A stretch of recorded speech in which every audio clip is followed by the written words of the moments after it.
Indian Administrative Service. The Indian Administrative Service is the administrative civil service of the Government of India. IAS officers hold key positions in the union government, state governments and public sector undertakings. Along with the police and forest services, the IAS is one of the 3 All India services. Its cadre can be employed both by the union government and the states. IAS officers are recruited by the union government on the recommendation of the Union Public Service Commission, UPSC, and posted under various state governments. The officers carry high respect and stature in the society, coupled with the significant task of administering public offices, making it one of the most desirable jobs in India. While the respective state governments have control over them, they cannot censure or take disciplinary action against an IAS officer or an All India Service officer, without consulting the union government. The Civil Services examination for getting into IAS is conducted by the UPSC. It has 3 stages: preliminary exam, mains exam, personality test interview, and is considered to be extremely challenging. Entry into the IAS is considered very difficult. Almost all of the applicants rank IAS as their top choice because of the high prestige and diversity of career it offers. For example, in the 2011 batch, of the 425 selected candidates, 370 indicated IAS as their first preference, 25 chose IFS and 15 IRS, and 15 chose IPS. But when it came to second preference, 246 candidates marked IRS as their choice, while only 120 marked IPS as their second choice and 49 as IFS. The successor to the British Raj-instituted Indian Civil Service, the IAS is referred to as the steel frame of the administration. Recruitment. In the year 2013, UPSC has come up with a new pattern and new syllabus for conducting the IAS exam. Prior to 2013, the candidates were required to take 2 optional subjects, but as per the new syllabus the aspirants are now required to choose only 1. In the new pattern, more weightage is given to the general studies papers, which consists of a total of 4 papers of 250 marks each. There are a total of 3 steps included in the recruitment process: passing the IAS preliminary exams, which are considered relatively easy, and then the IAS main paper, which is known to be extremely challenging. The candidates who successfully clear the IAS mains are then interviewed by board members to test on personality skills. Allocation and placement. After being selected, candidates are allocated to cadres. There is 1 cadre in each Indian state, except for 3 joint cadres, Assam Meghalaya, Manipur Tripura, and Arunachal Pradesh Goa Mizoram Union Territories, AGMUT. The insider-outsider ratio of officers who are posted in their home states, is maintained as 1:2 as insiders. The rest are posted outsiders according to the roster in states other than their home states.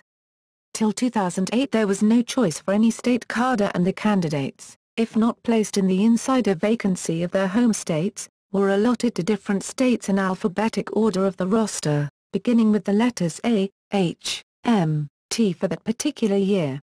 For example, if in a particular year the roster begins from A, which means the first candidate in the roster will go to the Andhra Pradesh state cadre of IAS, the next one to Bihar, and subsequently to Chhattisgarh, Gujarat and so on in alphabetical order.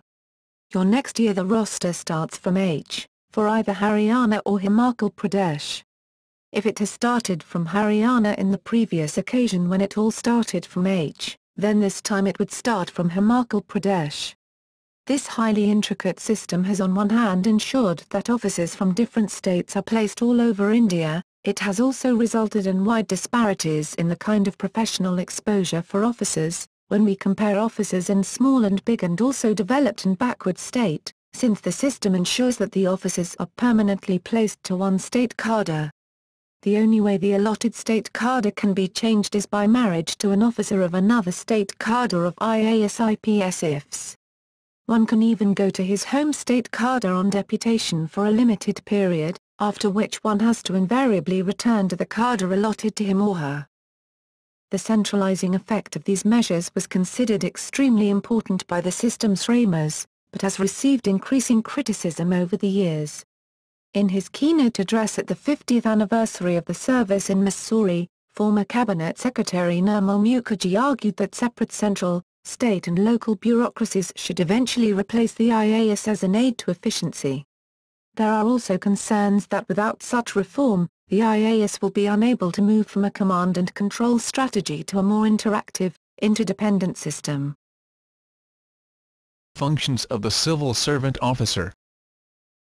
A civil servant is responsible for the law and order and general administration in the area under his work. Typically the functions of an IAS officer are as follows.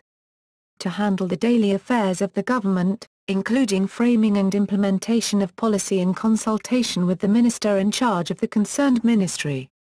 Implementation of policy requires supervision. Implementation requires traveling to places where the policies are being implemented.